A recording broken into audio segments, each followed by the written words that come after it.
Welcome to Review Rewind, the show where a couple of friends watch movies of old and aim to figure out if the reviewers were spot on or a little off. I'm Mike. I'm Tristan. And this week, we're talking about the Iron Giant. I can't do Vin Diesel. No one can do Vin Diesel. Hey, Vin, what's your bright spot? Let me go get him real quick. Let's see. What is my bright spot? Oh, I feel like there's been a lot going on. This coming up week, I am going to be visiting some friends. So I'm looking forward to that. It'll be cool. Good times. Good. Yeah. Good times. Yeah. Yeah. How about you?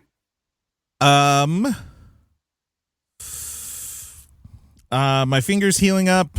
Yeah. Pretty good. And there's a lot of stuff, I'm sure, but I'm just gonna go with this. I'm a fan of the novelty.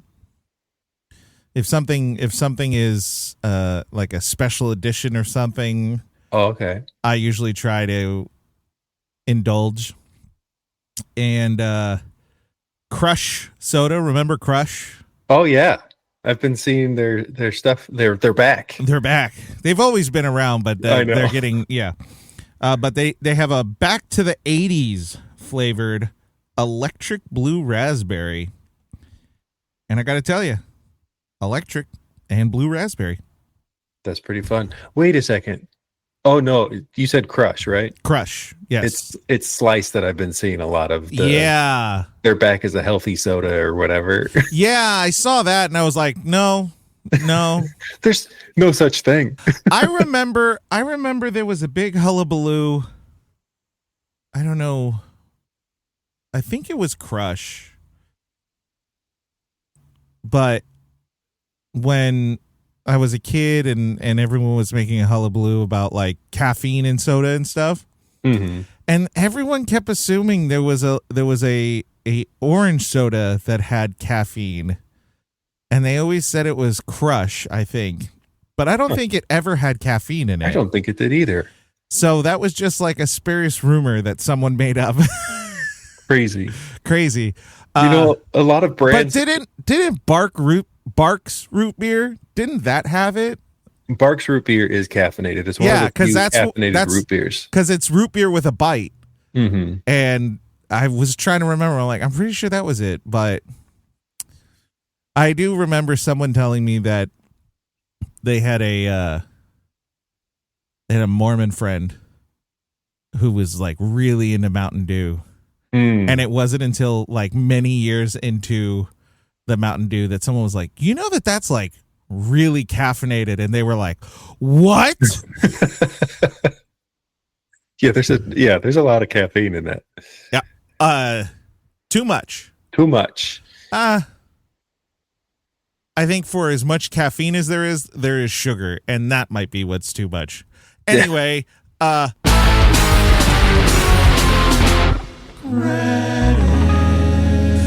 so I have taken this from a different source in hopes that it might be, I might have to work on the formatting a little bit, but it has more information, a little more detailed, so that we don't have like two names in the writing credits, but we're not entirely sure why. So, directed by Brad Bird, and I am wearing a Simpsons shirt because Brad Bird was a supervising director on The Simpsons way early in the game. Mm-hmm. Story by Brad Bird, based on The Iron Man by Ted Hughes, produced by Allison Abbate, Des McAnuff. You skipped Screenplay by Tim.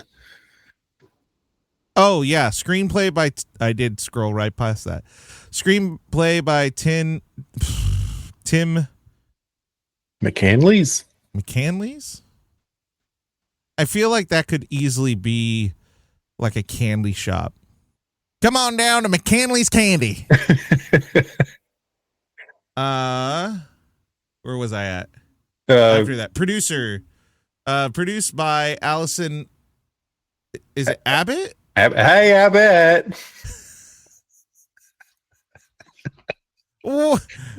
That's what it is.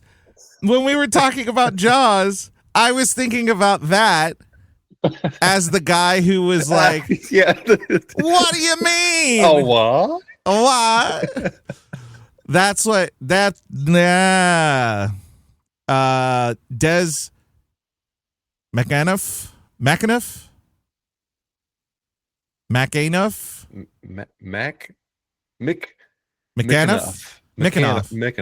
You know what? Someone's gonna give us the actual like, Scottish or Irish. It's probably Irish. Yeah, I think Mick is Irish and Mac is Scottish. Oh, okay. Well, someone's gonna correct us, and it's gonna sound nothing like anything we've said. Yeah. Starring Jennifer Aniston, which I forgot about. Me too. I forgot about until I heard her talk, and then I had that realization that Jennifer Aniston has a very distinct voice. Mm-hmm. Harry Connick Jr., also another person who has a very distinct voice. Yeah. Even though he had a daytime TV talk show for a while, mm-hmm. There's no reason I should know who Harry Connick Jr. is, but I did, and I know exactly what his voice sounds like. Yeah. Vin Diesel, James Gammon, Cloris Leachman, John. You want to help me out on that one? Wait. It's a Mahoney? white guy name. John Mahoney? Is that what you would say? Mahoney? Mahoney. I would say Mahoney. Mahoney? Mahoney. Eli. Oh God, Marienthal.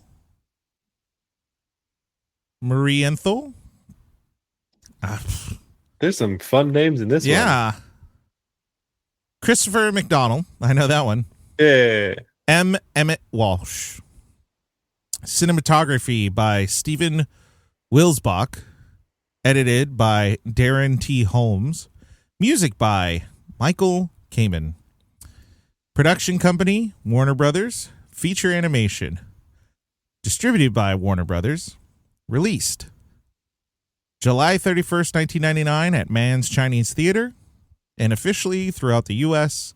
August 6th, 1999, which I liked. I wanted to keep that because I thought that was a nice.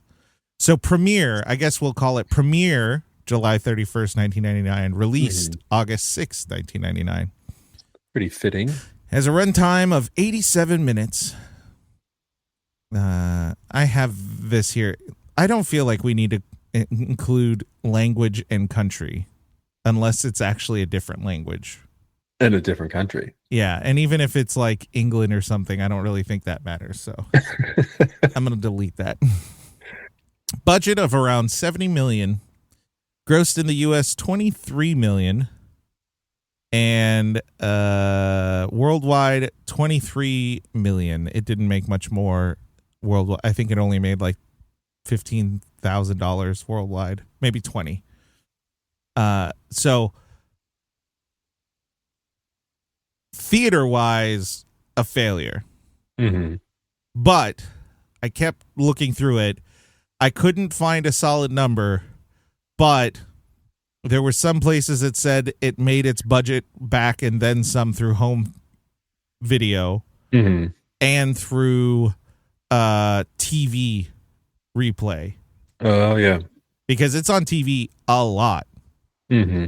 And so it's making money off of that, and it's still constantly making money off of that. So it was a financial success later, right, to the point that I believe I read a year or two later, when the video release happened, they actually re-released it in theaters. Oh, interesting. So it did good for home video and all that good stuff, mostly due to marketing. So apparently the theater release marketing was terrible. It was awful. Mm-hmm. and then apparently they learned from their mistake and did really, really good home marketing. And Okay. that Yeah, I remember having this on VHS. I remember having this on VHS and DVD. Mm-hmm. And did you have the little Iron Giant action figure? Yeah. Yeah.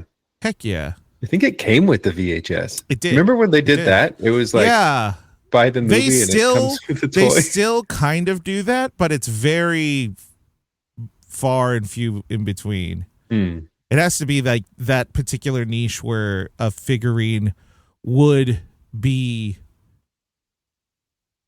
reasonable within the what's it called? The fandom. Mm-hmm. You know what I mean? Yeah. You know what I mean? Yeah. You know? Yeah. Now we transition to the recap rewind, where we rewind and recap the movie for you. And this week, it's my turn. I'm going to do this a little differently.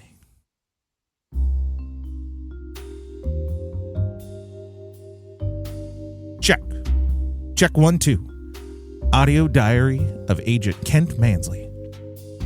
For years, I've been behind a desk in a cubicle working for the government. The government-issued drab in the office, intensified by the government-issued plain cubicle walls, government-issued plain desk, and office organizers. And government-issued chair that gets uncomfortable after about 10 minutes. The most colorful thing in the most colorful thing in my space is my gray hat and coat. And even then, I've lost them against the dead gray government-issued carpet. But some relief, a field mission. A meteor landed off the coast of Rockwell, Maine, and I have been assigned to investigate it. We also got a call from a sailor having run into the meteor, which he says was a giant metal monster. Chances are, this is an old man who drank more than coffee and seawater. Upon arriving, the electrical transformer is destroyed, along with several power lines. Some say it looks like something big knocked them down. But I still don't buy it. That is, until I find my car half destroyed, like something took a bite of it. Someone on the scene found a clue. A crushed BB gun with Hog Hug written on it. Is it connected? How big is this thing? And what the hell is a Hog Hug? But before I can spend enough time pondering the secrets of Hog Hug, I find a camera abandoned by a tree. Through advanced investigation techniques and not sheer coincidence, I find that Hog Hug is actually a name, Hogarth Hughes. I also discover that his mother, Annie Hughes, is renting out a room. I call to inquire about the room, and I find out that Hogarth is just a boy. I call to see if I can rent it.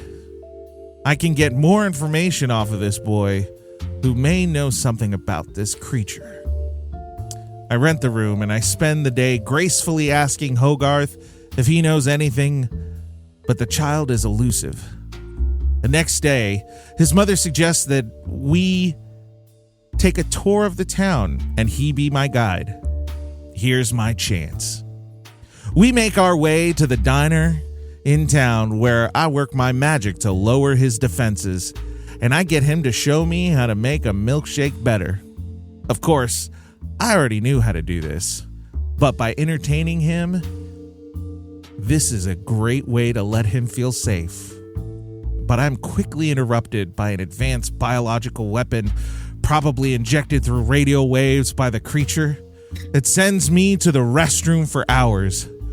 Hogarth runs away, so when I finally feel better, I develop some film from the abandoned camera to find that it belonged to the Hughes family. The last photo that was taken is a breakthrough, an actual image of the creature. A giant iron creature.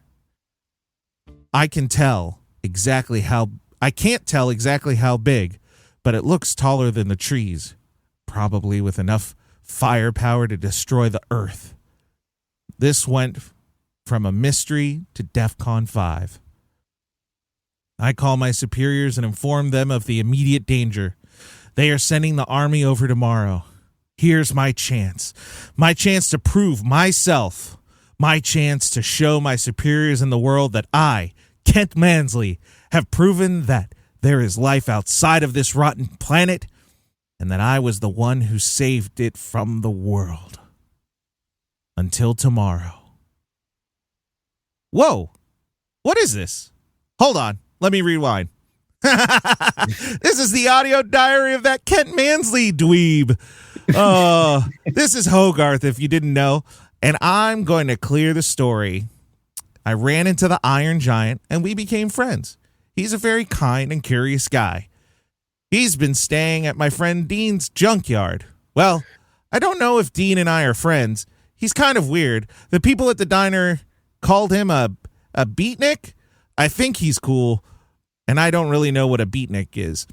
Anyway, everything was cool until that Mansley guy started sniffing around. He brought his army buds, and we were able to trick them into thinking the Giant was one of Dean's art pieces. The Giant and I were playing when I was shooting a toy gun at him, and he went into defense mode. Luckily, no one got hurt, but Dean scared him away, and so he ran away. We found him in town, having just saved a couple of kids from falling off a building, but then the army, like a bunch of idiots, started shooting at him, and me. Giant ran away and keeps me safe, but the army kept attacking. Dean said he told the soldiers that the Giant only attacks when he gets attacked. Giant went into super attack mode, but I was able to calm him down. Dean also said that Mansley was able to get the army to attack because he said the Giant killed me. Can you believe that, jerk? I guess somehow Mansley was able to trick the army into sending a big missile. Mansley tried to run away, but Giant stopped him. Giant told me he was going to go stop the bomb, something Superman would do. Like I said, he's very kind. He flew up and stopped the missile from hitting us. He saved us. I miss him a lot. The army went away, and I think Mansley got in trouble. Dean and Mom are dating now, so that's kind of cool. And that's the story. Oh, audio diary thing. I got a package today. It was a screw from the Giant. Last night, it started beeping, and it left the house. And I'm pretty sure I'm going to see my friend soon. At least, I hope so.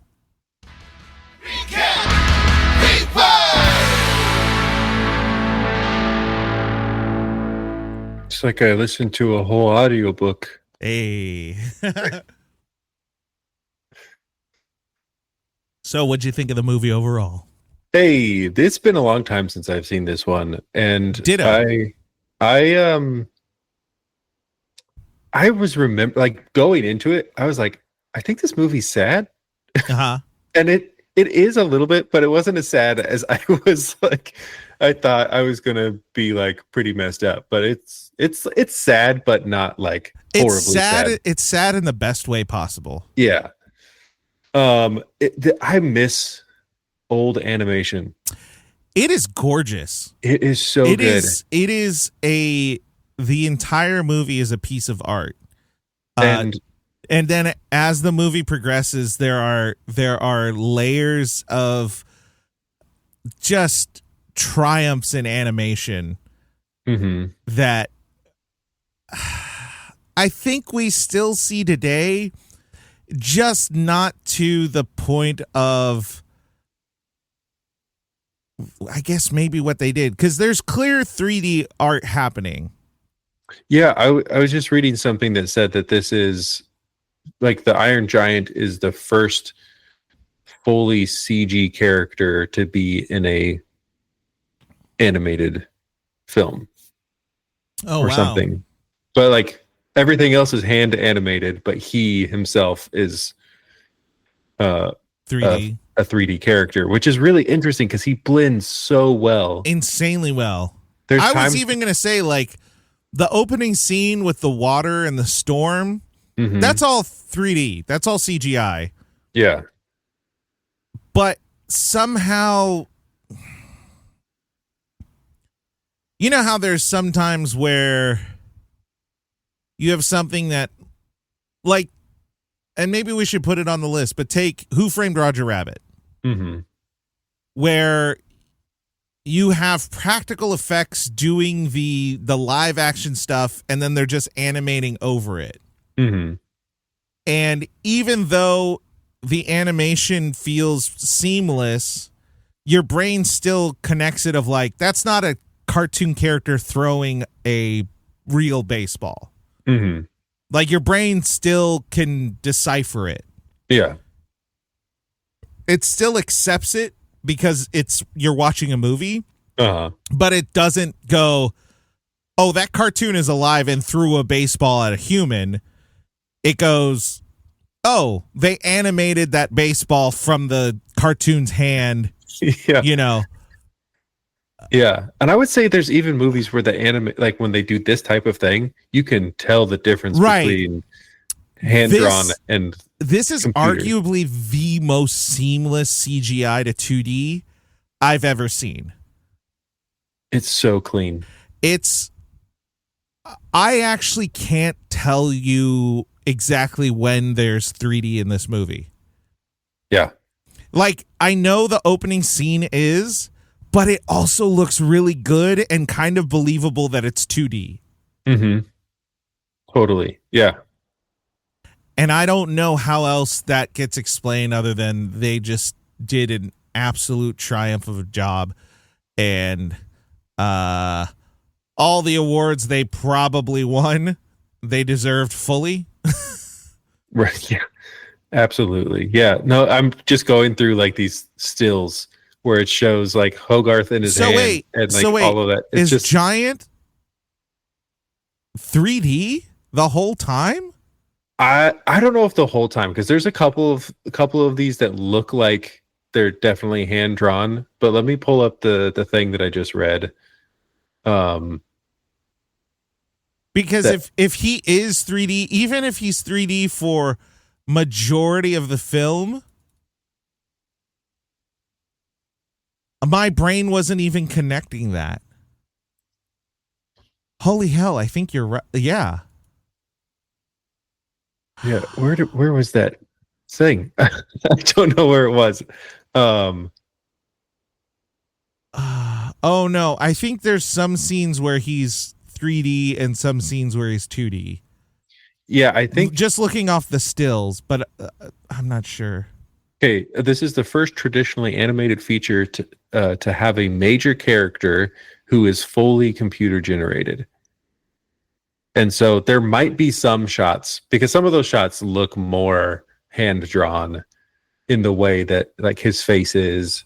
Well, even I'm seeing one shot with his like finger, and you can see the impurities of the line.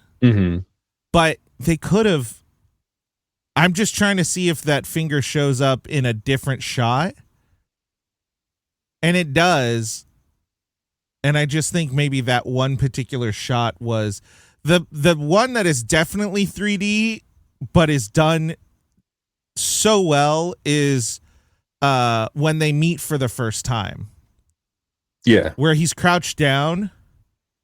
Like, I can tell that's 3D, but also it's flawlessly sitting in the scene.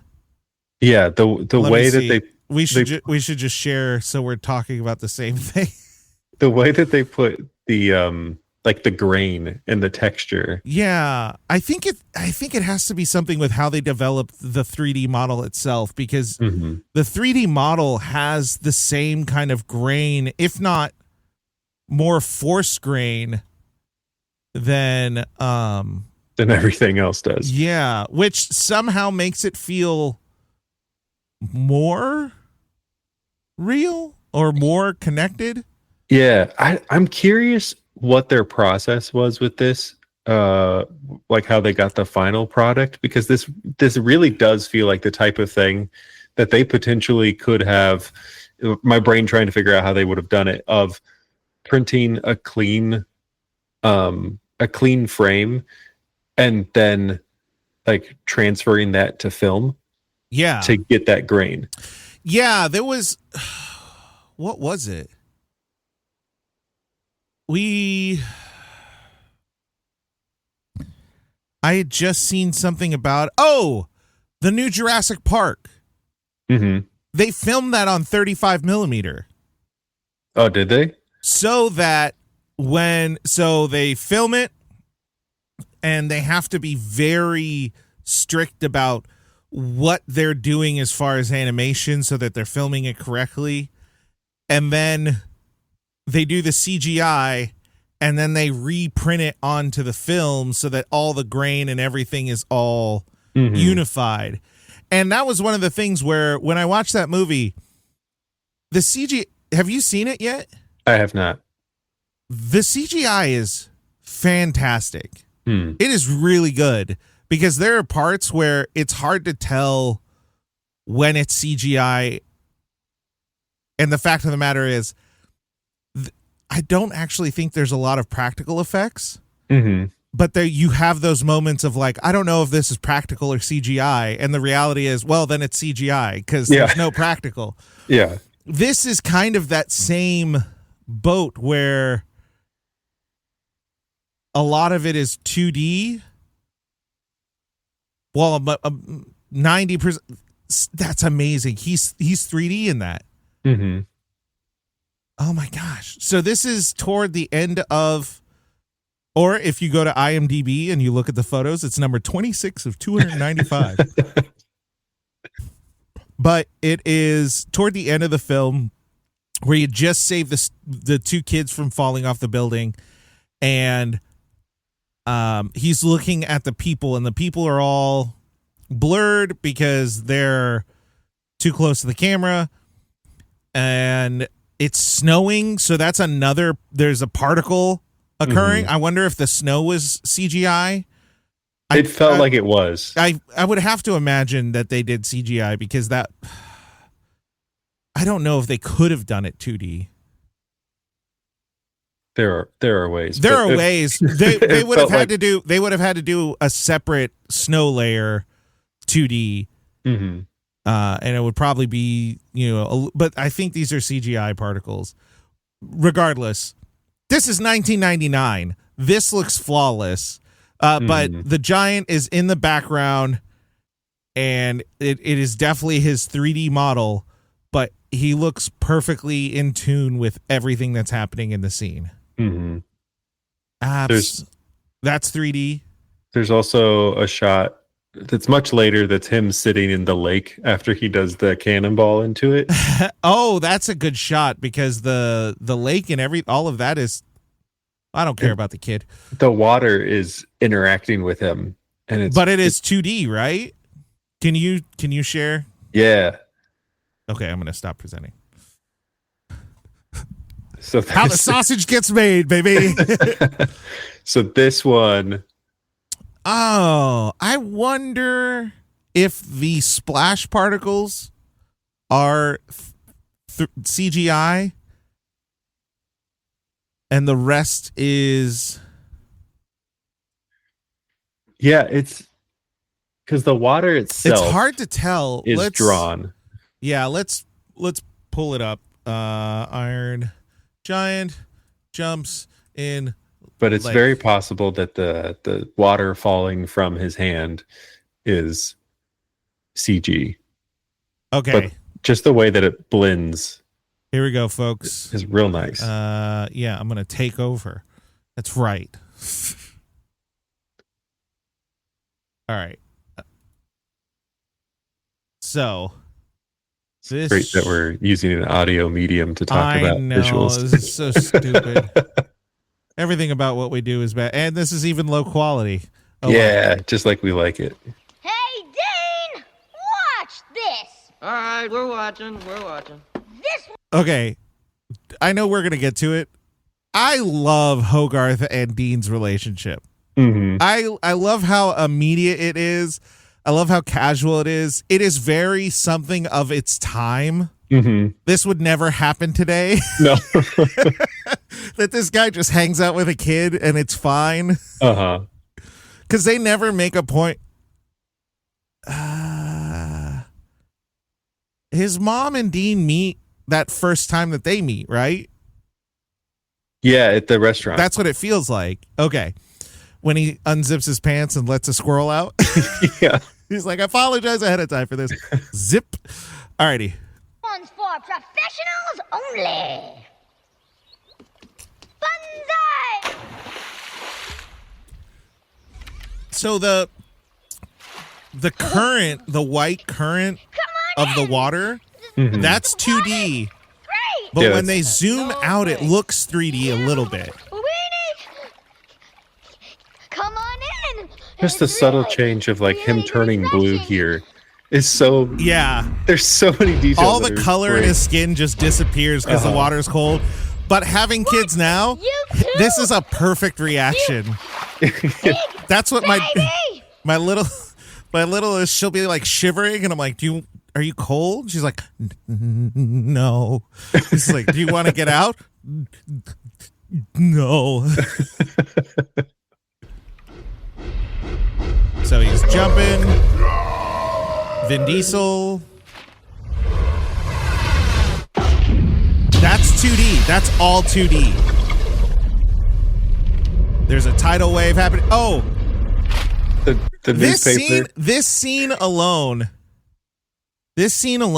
has some of the best just animation 2D wise, whether combining it, that I've ever seen. So one, there's a tidal wave happening. Dean's newspaper says disaster scene as catastrophe looms as he's about to get picked up by this tidal wave. This right here. So the water from the lake is so high that it encompasses the screen. It's trying to show us that it is like 15 feet in the air, how high the water is. And it is streaming by. We see fish and everything. How Dean moves through the water and how the water drains out of the shot is insane. Raccoon. Just like floats in, perfectly set down. So I think for the scene with Dean, I think the water was 3D. That looks 3D compared to... It looks 3D. But still, how they had to animate him was 2D. And they brought him close to the camera, moved him away from the camera. They did a lot of things that is still... like it looked so clean and so good, but I think the water CG. Now, looking at the water now, it looks 2D, but let's see how it reacts to his body and everything. Because his hands and his feet are under the water. That's CG. That's CG. Just by the waves, not the waves, but the wake of his hand moving. I don't know if you could get that with 2D. It was just too precise, too clean. Yeah, if you told me it was 2D, I would be like, yep, that's good too. But my guess is 3D. Also, this little interaction. Hey, Yeah? you're right in the middle of the road. Yeah? All right. All right. Hey, yeah, you're right in the middle. Yeah. So I think going back a little overall, this is arguably a fantastic movie.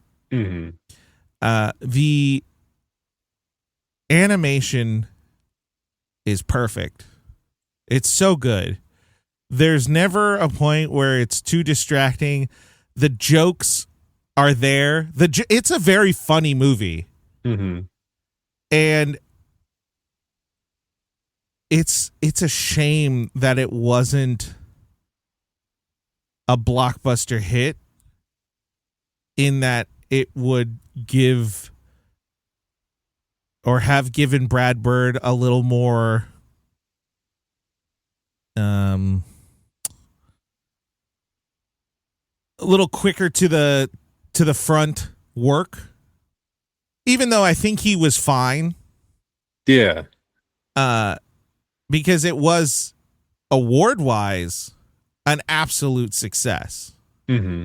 Critically a success. It just didn't make the money at the get-go. Yeah. And it's interesting. Which is unfortunate. This is his first. Yeah. This is first full length. Yeah. Full length director. He did direct some Simpsons episodes. He directed TV animation prior to this, but this was his first full length film, animated film. And I think it's his first film writing credit. I don't think he had a writing credit prior to this either. Let me check. But yeah, he went from this to Incredibles. Didn't he? Crazy. Didn't he direct Ratatouille? Yeah, Ratatouille came out after Incredibles. Oh, it did. Oh, okay, so he went from this to. I imagine Pixar immediately saw the potential. Well, and two, if you think about it, he was kind of setting the stage for, I guess, the possibility with Pixar, because he had done something truly very innovative of creating a 2D film with a 3D character who still looked 2D. Yeah. So real quick, this is his first feature. Oh no, he wrote the screenplay for Batteries Not Included. Was that a full length? In 1987. Yeah. Oh no. Did that suck? Which is actually a very similar, but not fully similar, but it's the same idea of like aliens coming to the planet. Uh-huh. It's very interesting. But yeah, he wrote the screenplay for that. I feel like I've seen this once before. Maybe it was on a like Mystery Science Theater or something. Right. But he did that, but this was his next. His role at The Simpsons was executive consultant. And he did that for 180 episodes. Crazy. So he worked a lot. He also, I think, helped start King of the Hill. And then he also did The Critic, which if you haven't watched The Critic, you're missing out. It is one of the weirdest, but such a good. Oh my gosh, such a stupid show, but it's so good. Batteries Not Included. Who does this have in it? Oh wow, he wrote the screenplay for it.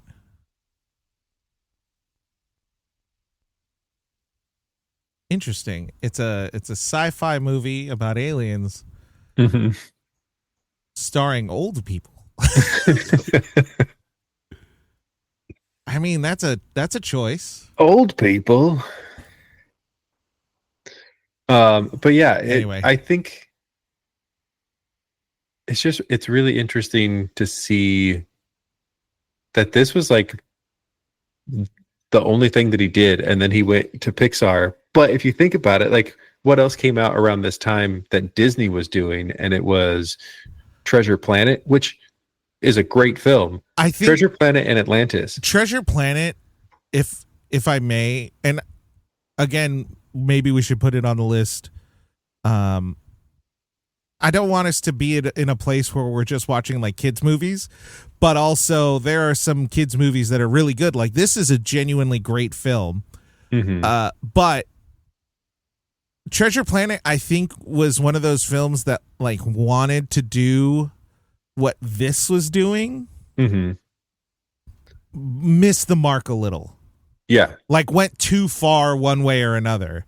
It wasn't as seamless, I guess you could say. Yeah.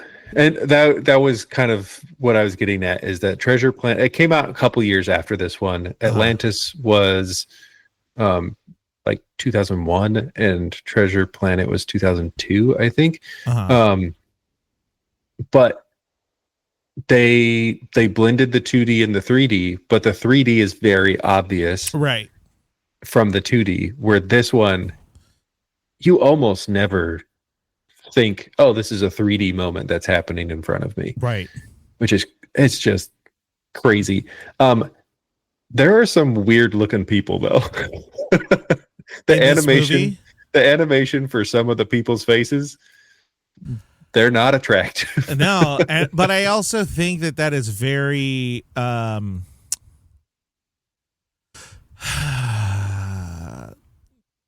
think it is a kind of what am I trying to say? Kind of a commentary on the time period, because this is based in 1957. Uh-huh. And I just think they're trying to show like small town schlubs, like you know, let's see. I think Mansley is great because he has the big old chin.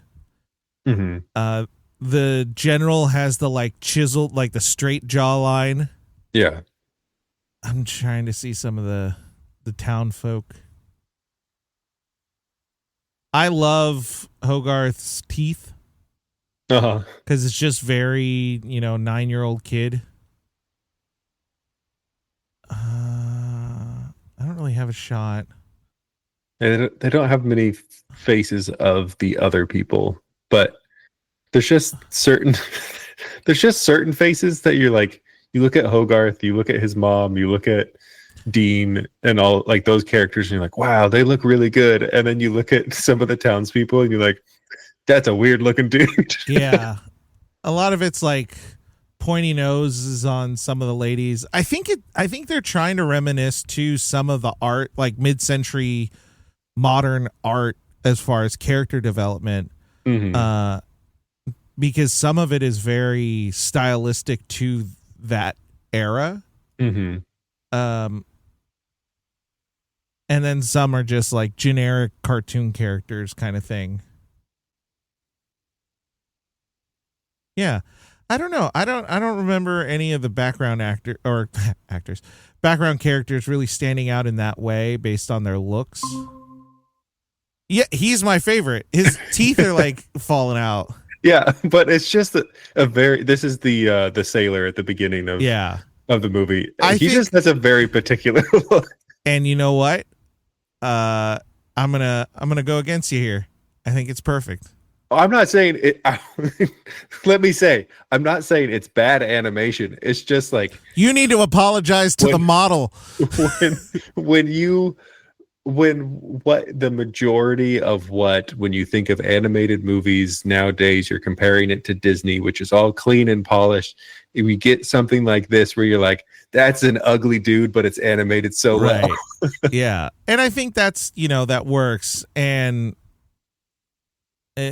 having Emmet Walsh voice him was a perfect choice. So, we've talked about the visuals, a little bit about Brad Bird, even though this is not the first time we've talked about Brad Bird, because remember, he directed Ghost Protocol, the Mission Impossible movie. That's right. So this is the second Brad Bird film we've watched. Oddly enough, for a man who does have a small directorial resume, we have watched 2. And this one's much better. Only 2 of them are live action, which is this one and Tomorrow, or not this one, but Mission Impossible and Tomorrowland. Everything else is animated. And he only wrote the screenplay for it. Yeah. Very interesting. Now it makes me want to watch Tomorrowland, because I didn't watch it because I heard horrible things about it. But I'm like, Brad Bird's really good. Like, are we sure?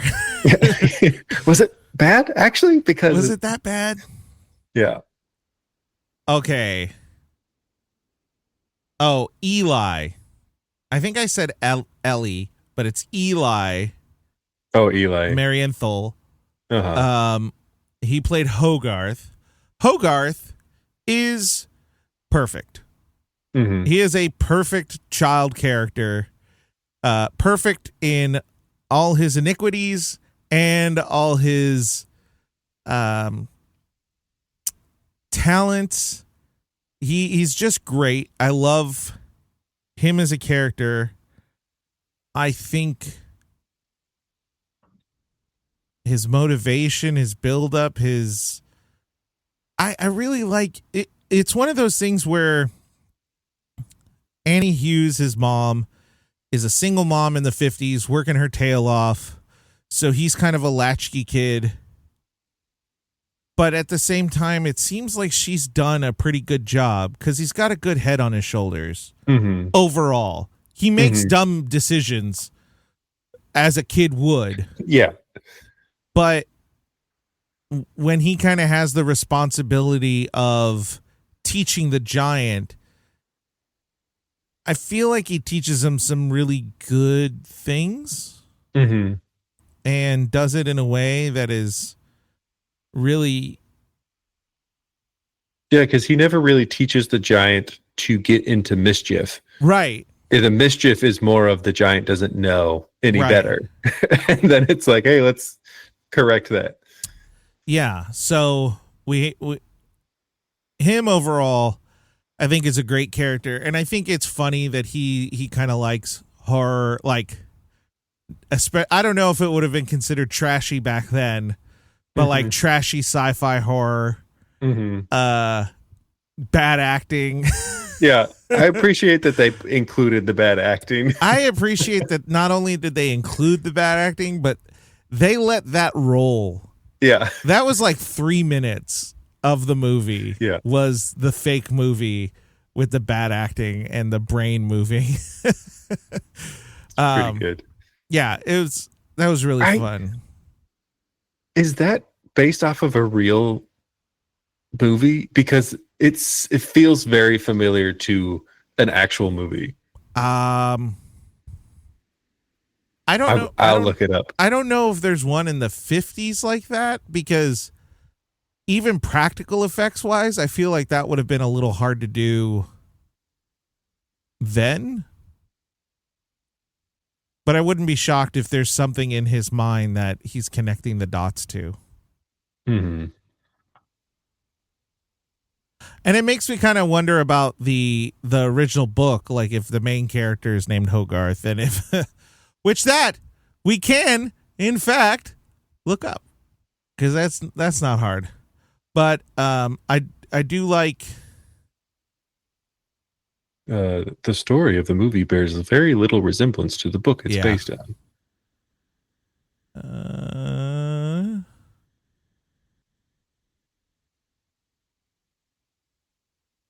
Hogarth, a local boy, lures the Iron Man to a trap. Then the plan succeeds. The Iron Man is buried alive. The next spring, the Iron Man digs himself free of the pit. To keep him out of the way, Hogarth brings the Iron Man scrap heap to feast on. The Iron Man promises not to cause further trouble for the locals as long as no one troubles him. Hell yeah. Hey, I won't mess with you if you don't mess with me. Eh? That's what I assume the Iron Man sounded like. But his name is Hogarth. Yeah. Okay, so I looked it up. There are a couple of movies from the 1950s that are like the sci-fi B movie kind of thing. That movie that he's watching very much resemble. Oh, okay. Of the brain coming to life kind of thing. Interesting. Love it. Yeah. So Hogarth Hughes, I'm assuming Hughes in honor of Ted Hughes. Maybe. I don't know. But anything with his character. Also, I think Eli did a really good job. I thought the voice acting was fantastic. Yeah. Like, especially, how old was he during this? I was just about to look that up. He was 86, so he was 13. 13. Yeah. I think like for a kid actor, that was that was really good. Like he was able to get the emotion really well when he's yelling, when he's being gentle. Like it felt real. Which was really impressive. There was a scene that I was thinking of that I thought was really good. There are a lot of sound clips of this kid's voice that live in my brain that like I did not recognize. It's because it's been so long. There were not scenes necessarily of like, oh, I remember this part of the movie, but then he would say something and I was like, I remember that though. Right. Eli not only was a great voice actor, but the same year was in a little movie called American Pie, and he played Stifler's younger brother. Oh yeah, my God.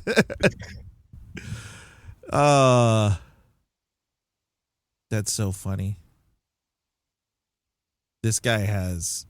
Oh, what? That's cool. Oh, I don't think he got enough credit for it. He was in he played Robin in a couple of 90s DC animated. So he was Tim Drake in Static Shock. Mm-hmm. And then in Batman Mystery of the Batwoman, he also played Robin then. Mm-hmm. So he got to voice Robin. That's cool. Is Spencer the son? Eh? That's what I was checking. I don't think so. He was in Jack Frost. he was a bonus character in the Jack Frost movie. Jack Frost starring Michael Keaton. Just the 90s throwing shit against the wall kind of thing. Anyway, alrighty. So as we're doing the transition to Dean. The relationship between them is really interesting because from the very beginning we're introduced to the idea of both of these people are outcasts for different reasons. Right. So Hogarth, like all of the kids kind of reject him. Uh-huh. And I guess we don't see that until a little bit later when he's after he's met the giant and he's in school and everybody's like, yeah, shut up. We don't care. Right. But when we meet Dean, he's also the person that nobody kind of pays attention to. He's the artsy guy, and so he just kind of does his own thing. So it is interesting to have these two characters who are the outcasts in their respective communities who are drawn together through this adventure. It's a fun reflection. Yeah. I thought that was a nice touch given. It's funny because, this movie was made in 1999 and I think we're now currently going through the same kind of path that happened in the 90s where there was a late 50s, 60s kind of revival in the 90s. And I mean that, yeah, there was grunge music, there was punk music, there was pop music, there was all this stuff. But at the same time, everyone was very aware of the 50s and 60s, Mm-hmm. And a little bit of the 70s. But it felt like people were kind of off-put by the 70s and 80s and kind of like went back. And I feel like that's kind of what's happening now where people were kind of off-put by the late 2000s, mid-2000 teens, and they're just going to the 80s and 90s and just kind of living in that area. Yeah. So I say that because now further down, we can kind of see that beatniks in no way, shape, or form are what society was making them out to be. Right. And, he was just different just because he was artistic. Nowadays, he would just be a normal dude. Yeah. And I think that's what they were kind of trying to express a little bit. That Dean is kind of just a normal guy. He's just artistic. And back then it would have been seen as very misunderstood and very like outside of the norm. But in reality, it's like, I mean, he still reads the paper, drinks coffee, and eats at the diner like everyone else. Yeah. Like, he's not any different. He just is more creative and artistic. That's it. That's all you're going with. And it's just funny that they got Harry Connick Jr. to do it. I don't know why. He has a very like distinct voice. He's from New Orleans, and I don't know if he grew up there, but he does have that kind of it's like someone who's trying to hide that their voice is Southern. You know what I mean? Harry Connick was born and raised in New Orleans, so like he's got that New Orleans kind of Southern drawl to him, but he does kind of hide it a little. Let's see. I don't know if there's anything else. Harry Connick Jr. is kind of an oddity to me because he is a really good musician. Like overall, he's one of the smarter musicians I've ever kind of seen talk about music that's in, I guess, mainstream, you could say. Mostly because he was on American Idol. I think he was on American Idol. And yes, he would butt heads with some of the other ones because some of the other people would just kind of like say music stuff, and he would genuinely be like, "What the hell are you talking about? That's not what's happening." If I'm not mistaken, he's composed quite a few films. Like, he has a few composition credits to his name. I'm gonna pull that up right now. Composer. Oh, The Happy Elf. That's not what I was thinking. Soundtrack, maybe. He's in a lot of soundtracks. I think he did some music for When Harry Met Sally. I don't know. Now I'm doubting myself. But his music has been featured in a lot of movies. Let's see. Oh yeah, he did a lot he was a performer in a lot of When Harry Met Sally. That's what I thought. It's just not. Oh, there it is. Special musical performance and arrangements. So he did some music for it. Yeah. And that was in 1989, and he would have been. He's not a terribly old dude either. He's just in his late 50s, I think. You know, it's funny. I kept imagining Jeff Goldblum's voice coming out of the character, and then there was this voice instead. Yeah, I feel like a young Jeff Goldblum would have worked. Like a 89, 90 Jeff Goldblum would have fit really well. But I just wanted to check. So 1989 was Harry Met Sally, and he was 22 when he was doing the music stuff for that.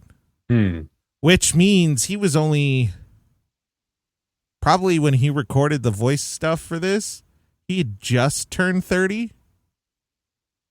He was still a relatively young dude. How old is Jennifer Aniston? Oh, she's about the same age. So she was 29 probably when she recorded her voice stuff, which is interesting because I feel like that, even though nowadays that feels like kind of young, I feel like for the 50s that would have been very fitting. What do you mean? Like, Hogarth was 9. Is that how old he was? Yeah, I think so. So 1957, and you have a gal who was 20 when she had him, single in a small town. You know what I mean? Like, yeah, sorry, I just realized he doesn't have a dad because he died in the war. yeah. No, because he would have been born in 1947. It would have been 47. He could have died in Korea. Korea, maybe. Yeah, that would have been around that time. This am I wrong? Is this right? Korean War. Is this right after it? 1953. He could have died in Korea. Yeah.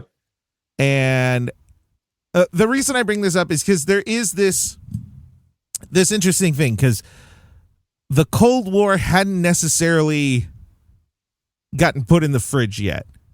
Mm-hmm. There was rumors of it and all of that stuff. It was definitely going that direction, but it feels like they make a point that the military doesn't have shit to do. Yeah. Like they're the government just hanging out waiting for something. Yeah, like the government is waiting for them to do like they need someone to do something. Mm-hmm. And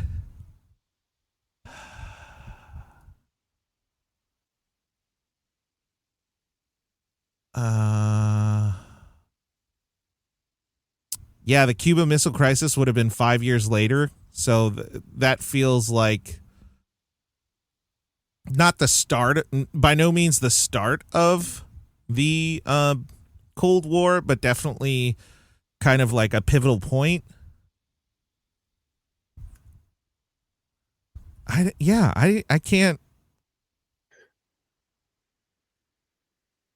Is that still? No. Is that Eisenhower? I don't know, man. I'm not a history guy. Stupid Google. I put 50 through 61. So yes. I put president in 57, and for whatever reason it's just like FDR is president. It's like that's not helpful. So is Eisenhower. Helpful. Yeah. Which would explain when they're like, Mr. President, and you see the bald head from behind. Yeah, it does feel like they're Sputnik. Yeah. That would have been around this time. Well, Sputnik was at the beginning and they comment on it several times. Yeah, okay. So this is prime for that. They're kind of already on their heels from all of it. Yeah. It's interesting. I read a thing that was saying that what month was this movie in? Do they mention? It's in Maine, so I don't know what season it is. It gave fall. Yeah, because Sputnik was October 4th, 1957. Yeah. So the fact that it was cold and the trees had colors in them. It was probably right after that. Yeah. This movie was inspired. Like the pitch of it was basically, what if a gun had a soul and didn't want to be a gun? And so that's like a lot of the influence of the story that's being told. That's so deep and so good. Mm-hmm. Which, when we talk about one of the reviews, I think we're gonna laugh about this thing. Interesting. Yeah. Okay. Anyway, so one of the thing about Harry Connick Jr. that I wanted to bring up is, one, his voice acting was great. Dean was fun. He was the right kind of interested, uninterested that Hogarth needed to move him along. Like he was interested in what he was doing and knew that he needed an adult present, but also could care less. Yeah. And that is so good. Mm-hmm.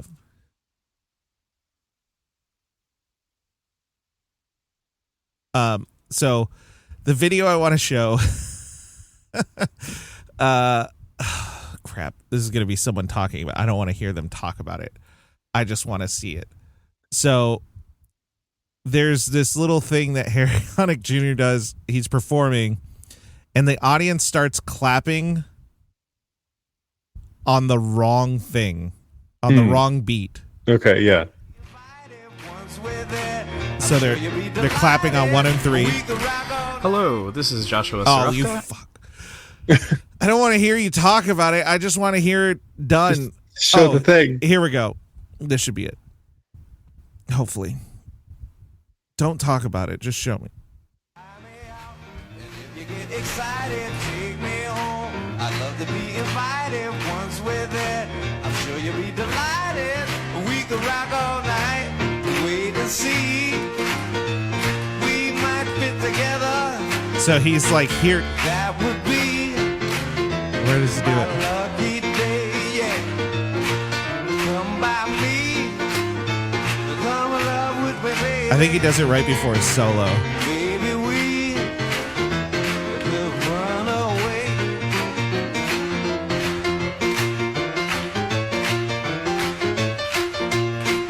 Right there. Did you hear it? So It happens so quick. yeah. 1, 2, 3, 4. 1, 2, 3, 4. 1, 2, 3, 4. Oh, hold on. Here we go. 1, 3. 1, 2, 3, 4. 1, 2, 3, 4, 5. 1, 2, 3, 4. 1, 2, 3, 4. 1, 2, 3, 4. 1, 2, 3, 4. It just corrects him. He's the nicest musical asshole in the world. He heard the audience being just like, ah, ah, ah, ah. So he added an extra beat in his solo just to be like, let's just shift you back. Let's bring you in. Which is that thing of, he doesn't draw any attention to it whatsoever. And you have to know a little bit of music to even notice it. Mm-hmm. But then once you hear the clapping, you're like, oh, It's there it better is. now. It's Yeah. fixed. He fixed it. So there's a weird respect I have. If I find out that he's a horrible human, I'll rescind all of it. But yeah. Anyway, Dean eventually starts dating Annie, played by Jennifer Aniston. Poor gal. She's just doing the best she can. Doing the best you can. And I think Jennifer Aniston's voice was very fitting. Mm-hmm. I liked it. She's not in the movie that terribly long, but she does have some variance in emotion that it's really helpful for the plot. Like when when Hogarth first sees the giant and she's just kind of like done, it feels so real. That moment feels so real. And it's just, I feel bad for everyone involved. Anything you got for Annie? I don't know. I feel like a lot of the characters in here, and this kind of goes into the sound design and like all of that, it just felt very intentional. And so like you're saying with her, like it felt real. I feel like there's other animation, like movies or shows where it just feels like they're just reading the line because that's what they're supposed to do. Right. And so I think like along with Eli and Harry and like Jennifer, they all did a really good job of making these characters feel real with how they read their lines. Right. The first scene, kind of an addition to that, is there's a lot of secondary audio, secondary dialogue that's not meant for the forefront, but it's the equivalent of a background joke that's happening throughout this movie that is very intentional and it's very good. And it happens a lot in the diner with her. Like sometimes Yeah. when she sounds annoyed. It's very funny. Yeah. Yeah, she did great. I thought the parts, even though very small, was great for her. I really liked her connection to Dean, in that nothing they did was exceptionally flirtatious, but it was very nice. Like, it was kind of sweet, where she was looking through it, and then, when she sees the Iron Giant, she just, she makes an astute observation of, like, it just looks like it's thrown together. But I really like this one, which was an actual art piece, and that's when he clicked and was like, "Oh, you like my art? Oh."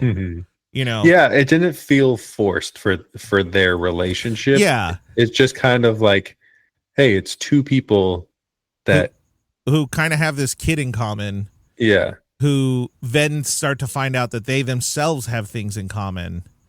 So it makes sense. And they did it in such a very, like, non-abrasive way, story-wise. It never became the forefront, which was good. Some movies do that, where some romantic aspect has to be the forefront of the movie, even in kids' movies, and it never feels as though this is that ever. Even when they start dating, it's very secondary to who the people are. Yeah, and a lot of movies, the way that they meet each other, or they like start flirting with each other, is like, not only does it feel forced, but it's also like, that's kind of gross. Like, it doesn't feel good. And this one feels very like, oh, I could see that happening. Yeah. Which is nice. It's a nice change of pace. It's nice to be in a movie that this is going to be terrible for me to say for this movie, but the horniness is all placed correctly in its slots. Nothing is too horny.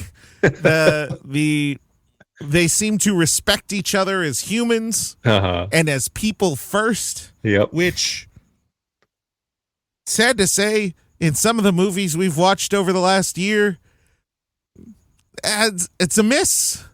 It's a miss. It really felt as though it was just two people who found they had something in common and built something off of that, which you would hope is how relationships are. Not always the case, but that's what we got in this one. Anything else for Annie? I don't think so. All right, Vin Diesel. We don't really care about Vin Diesel as much as we care about the Giant. Right. I love the whole idea of, like, what if the gun had emotions and didn't want to be a gun? I really love the parallels with Superman, that he really is. He looks up to Superman and aspires to be like him. And it's cool that he has that thing in his, like, clearly he was some type of weapon, but due to the impact, his circuits gave him a little more thought than I guess he was supposed to have. And through the friendship with Hogarth, he really finds himself in a position where he questions his purpose, what he was made to do. Yeah, there's an interesting depth to that's what we're getting from this character, because it's not just the, like, what if a gun actually didn't want to be a gun kind of thing, but it's also the idea of, like, they're speaking to people who are told that they're only meant to be doing a certain thing, right? Or, like, because of family history, like, they're only made to be this way, right? And the idea of, like, no, you get to choose who you get to be. Like, you don't have to be this generational whatever. Like, you can be something different. You can break that whatever that is to be something better Right. or different or whatever. Yeah. And all of them kind of do that in their own way. I love this story because it's not about the giant. In a way, like it's really not. The giant is a character in it, but it is about finding what it is to be kind of human, like to be to care. And it has a pretty anti-gun slant to it, because you know, we have a scene where some hunters where the giant sees a deer, connects with the deer, sees the deer as a beautiful creature, and I guess you could say loves the deer. And then the hunters kill the deer.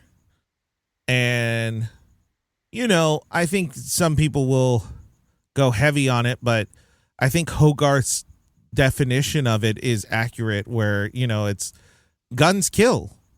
That's what they're meant to do. They're not meant... this whole like Second Amendment argument thing, here's the thing. I really don't care about guns, but the reality of the situation is guns are made to kill. That's what they're made for. There's no way around. There's not a regular bullet that, oh well, it just goes like a little lighter. You know, all guns have the ability, depending on the shot, to kill, and they are built to send something rocketing through the air at intense speeds. And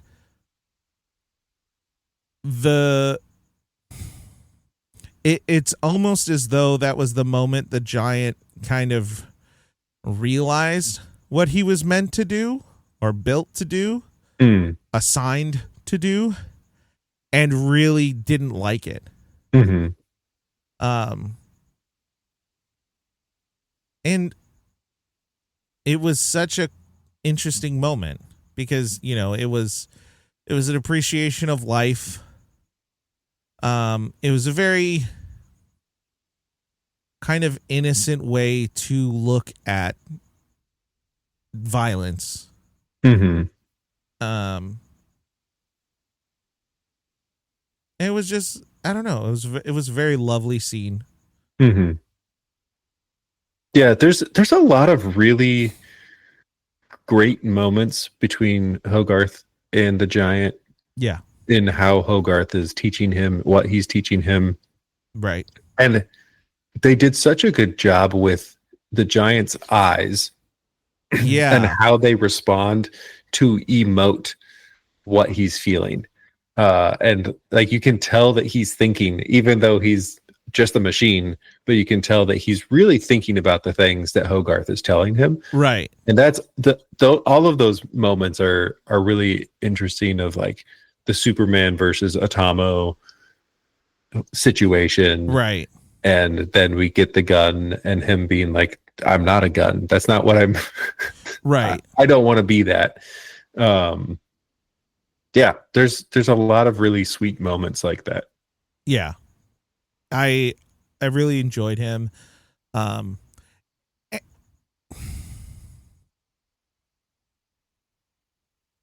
I think it is interesting that,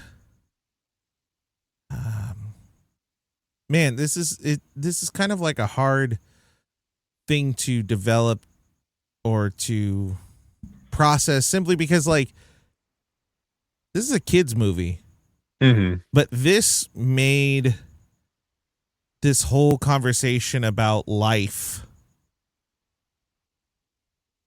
so accessible. So I watched this with both my kids, and both my kids watched the whole thing. And that's crazy because my little one doesn't really like shows that aren't her shows. Right. Understandable, because her shows are made for 4-year-old minds. Right.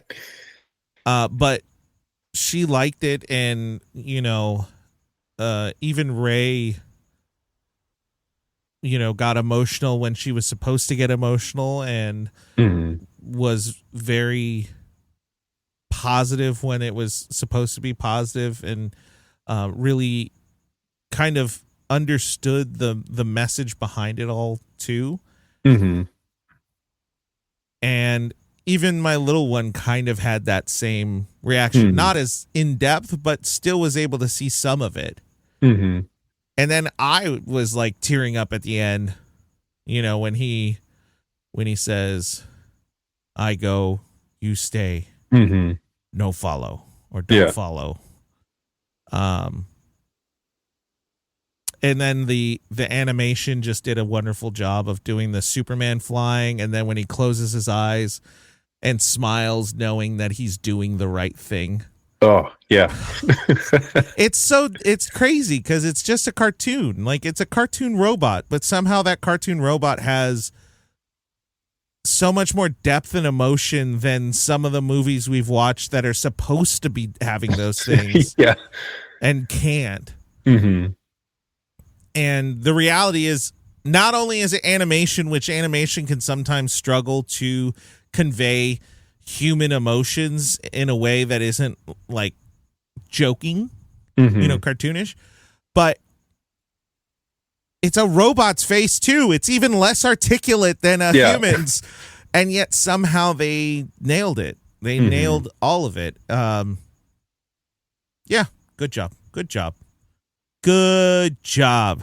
Yeah, I think that's one of the things that makes this movie as good as it is because it is having conversations that a lot of movies don't have. Right. A lot of kids' movies are just like loud noises, blah, blah, blah, blah. Here's all these things. And this one's like, hey, what if we had this concept that is a pretty deep concept, right, and make it super approachable and super like comfortable to talk about? Right.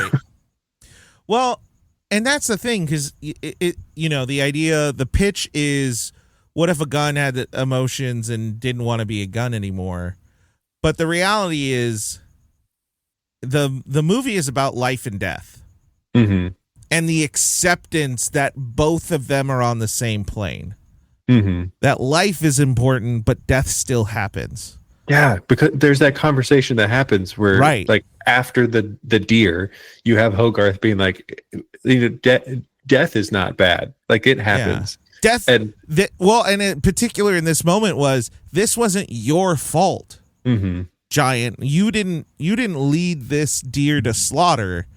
It was the gun is the weapon used, and then those hunters, like that's what happened. It we don't want it to happen. Guns kill, but life and death happens. And, he asks, like, are you going to die? And, I think one of the things that is a real understatement for Hogarth is he's very mature. Like, he's very much a kid, but he's also very mature. And he says, yeah, everyone does. Like, yeah, I pulled it up because I think he says, I know you feel bad about the deer, but it's not your fault. Things die. That's part of life. It's bad to kill, but it's not bad to die. Oh, that's such a good line. Well, for some reason, like, listening to that, like, in the movie, is just like, oh, that's a sweet moment. Reading that back is like, oof. Yeah. But that is it's not okay to kill, but it's okay to die. That is oh my gosh. I'm just stumbling over my words. I sound like an idiot. So we have watched,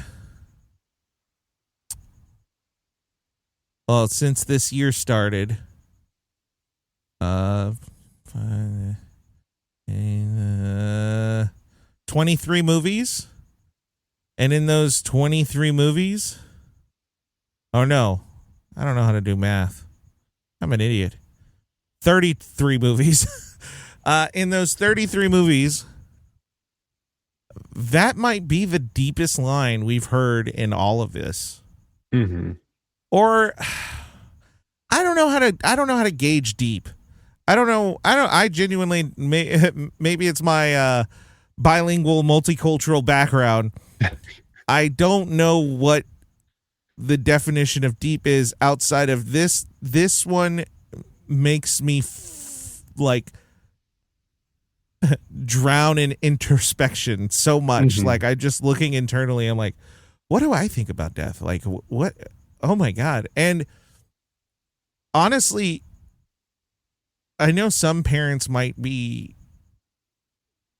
evasive of wanting their kids to maybe process some of that.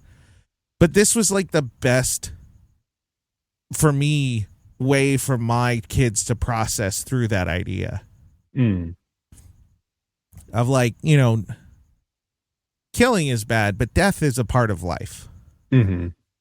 And once you can find that spot, I think life becomes a little more enjoyable because you kind of know, hey, there's an inevitability to our end.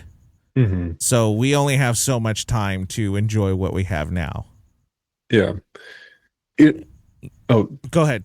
I was just, I was just like scrolling through the rest of the quotes. Is this the first episode that we're gonna cry? We're getting there. Yeah. I didn't make the connection until now reading this back. But at the end, when Mansley orders the missile to be launched, and then the general's like, "Do you realize what you just did?"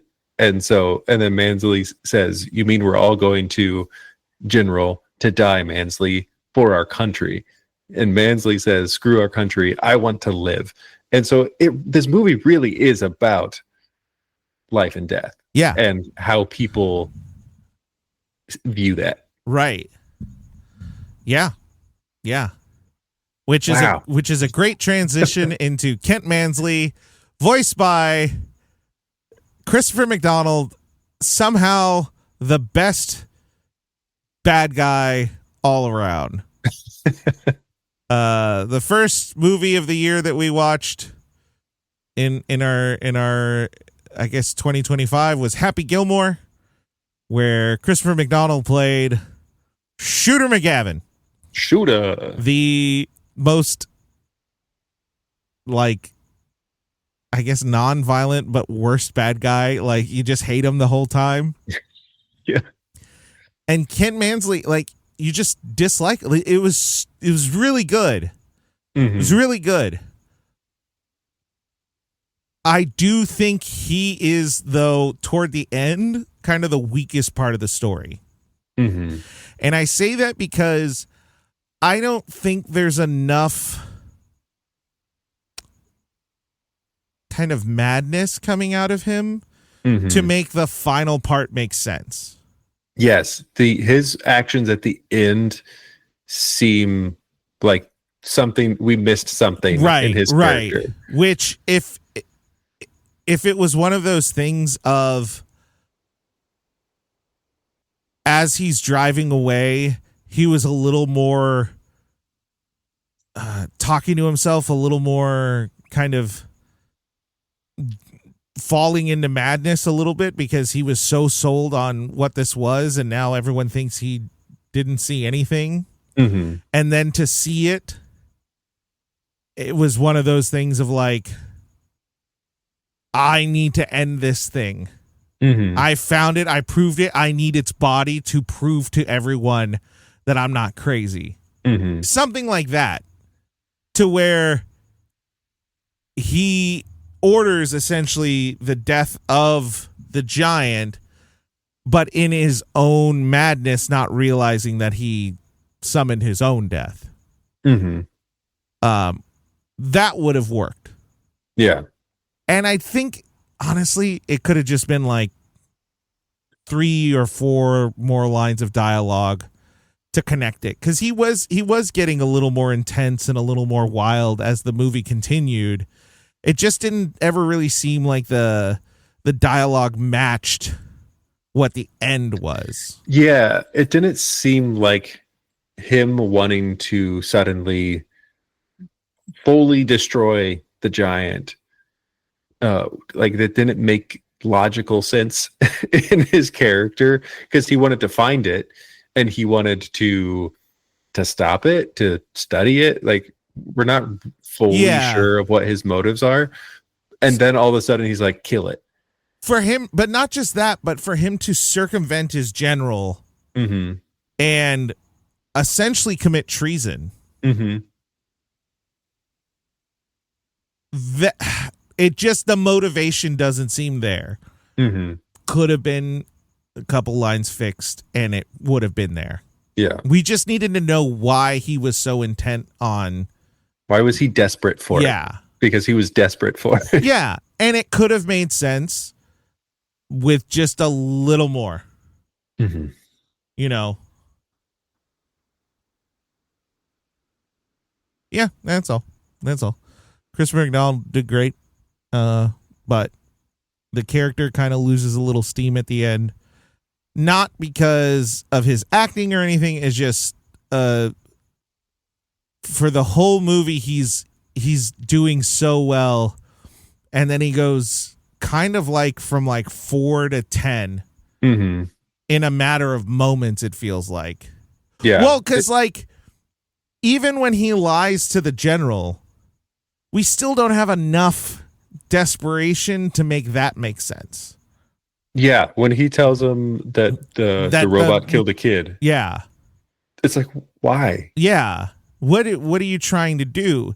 And if we would have just had him talking to himself of like, I need to get this thing back to Washington no matter what. Like, people need to believe me. And the writing was on the wall because the general is like, why are you calling me at home? Yeah. Like, the general doesn't like him. Yeah. It's there that there is clues that Mansley is like hates his life, ineffective in his work. This is his first real like big thing but it seems that things in the past have led to dead ends that have put him in a very precarious place that he wants to pull himself out of. And this giant is the answer to that question. We just don't really see that desperation. We see hints of it, but we don't really see it. So for him, if he would have been like talking to himself and be like, I'm not going to let anything stop me from proving that this thing exists. Like, I'm going to make a name for myself, whatever it is, so that when the general's like, all right, let's, pack it up. And then him go, he killed someone. You're suddenly like, oh, this guy is like serious. Like, he really needs to do this. Yeah. And even if it was like you're going to make a fool of me. Yeah. Like, I'm going to prove that I'm no fool. Right. Right. That's something even like that. Because that feels like that's his motivation. It's like he's been seen as this fool this entire time. And he's like, I will not be the fool. And that's why in my recap, maybe in the movie it would have been exposition, but I wanted to emphasize that, like, I don't think he likes his job or likes his life. And he's looking for a way out. And this giant is that way out. Because he's bad at his job. He's not a good investigator. And it seems as though he gets sent on the ones that no one cares about because he's bad at his job. Like, he can kind of screw up in peace. Yeah. Because no one's going to care. If he discovers Bigfoot, no one cares. Because if he doesn't discover Bigfoot, still no one cares. It doesn't matter. Yeah. Yeah. And he interrogates a child.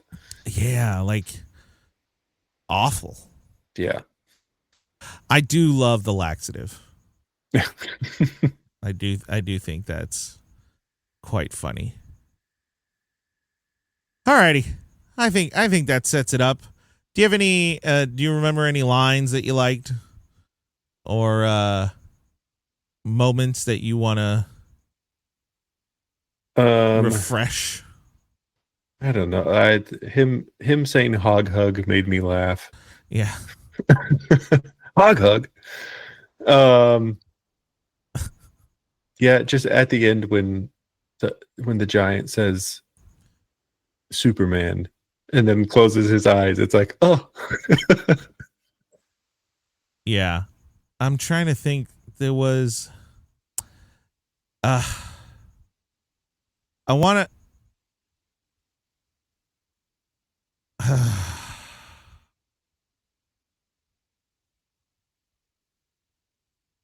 I think that oh, I already forgot his name. Mansley's voice, Christopher McDonald. I think how he expresses exasperation is such a good delivery. Mm-hmm. So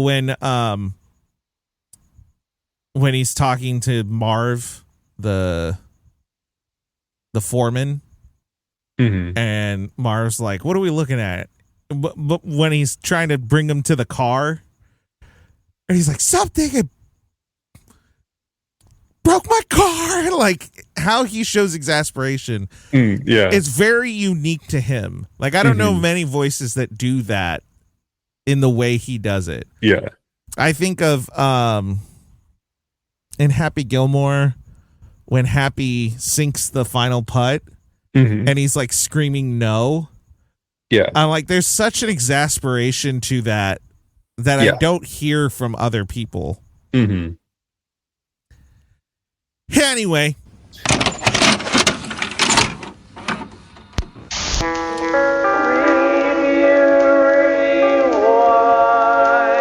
Wait, did you have something? No? Okay. Now we transition to review. We took a little positive review. We're like, we see. Well, Metacritic, 85%. Rotten Tomato, 96%. Rotten Tomato audience, 90%. IMDb audience, 8.1. Go ahead and read the positive review. Tristan. San Francisco Chronicle gave it 100.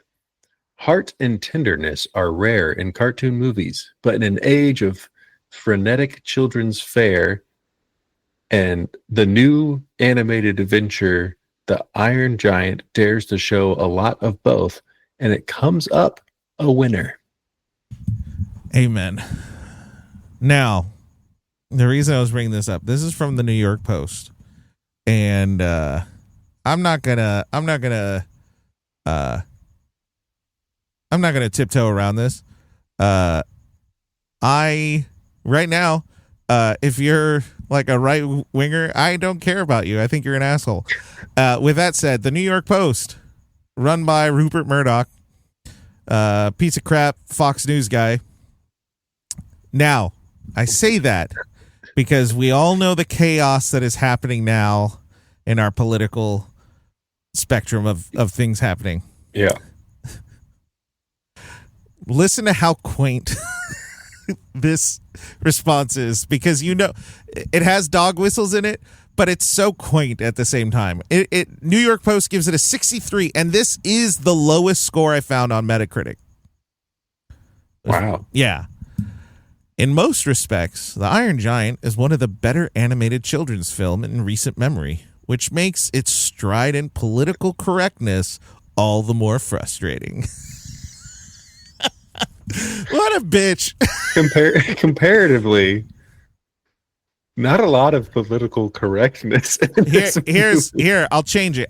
This is modern day. Here you go. In most respects, The Iron Giant is one of the better animated children's film in recent memory, which makes its strident woke commentary all the more frustrating. That's all it's saying. I know. It's so funny to read political correctness, and I was like, ha ha ha, remember when that was a thing? No one talks about political correctness anymore. Mm-hmm.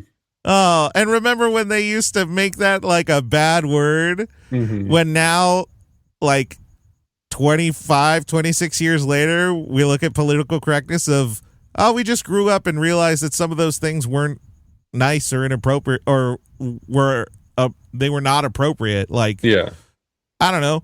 We grew up as a society. Yeah. That's all it is. And now connecting the dots, you're like, oh. They've always found a thing. So people who make a fuss about wokeness, they're just, immature as can be. Oh, okay. Now we kind of get this. They're dumb. All right, cool. Yeah, I just thought it was so stupid because this legitimately makes it seem as though the movie's great. I'm just lowering the score because it's trying too hard to be politically correct. Which I'm like, where? It's just the gun conversation, I think. It's only the conversation about guns. Because as far as politically correct goes, it's not really. As far, like, 1957, we're telling a story of a single white woman in a small town raising her son, who the son then befriends a beatnik. Like, there's nothing politically correct about it. Like, it clashes with what society would have thought was okay. Yeah. And it's so funny to be in the 90s, I guess, late 90s, and then be like, oh, this movie is so politically correct. It's like, are you sure there, champ? Is it? Is it? So, Tristan, what do you give it?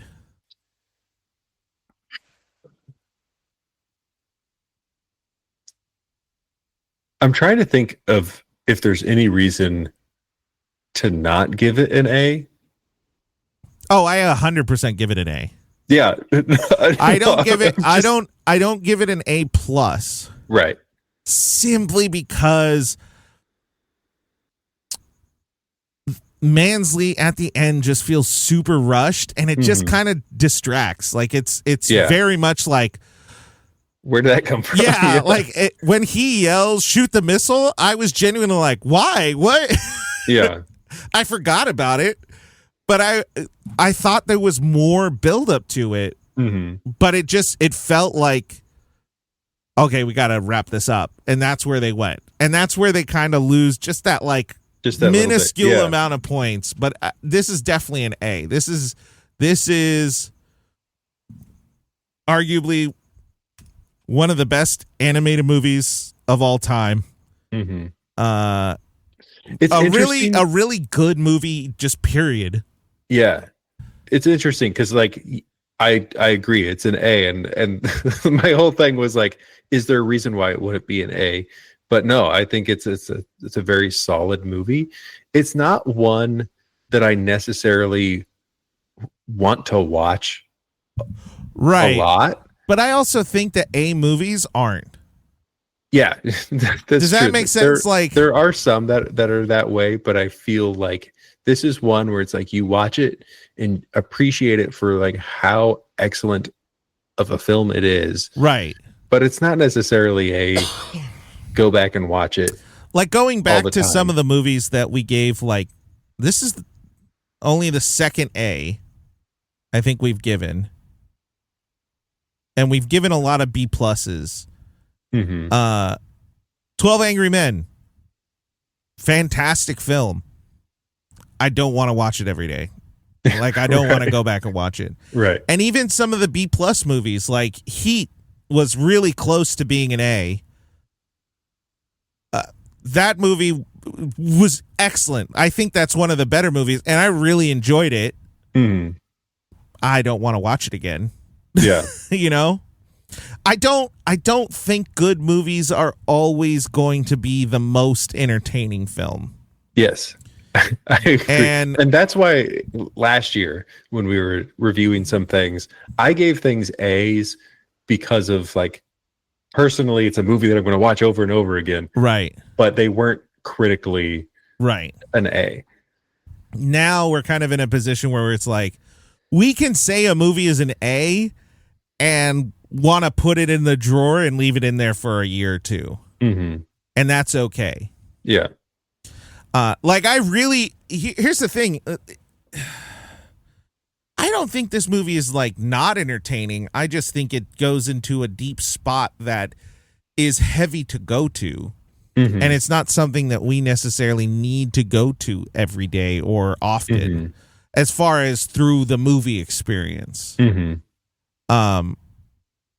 And, like, it's funny, but I don't feel like it's funny enough to be like, oh, let me put on this movie to get some laughs.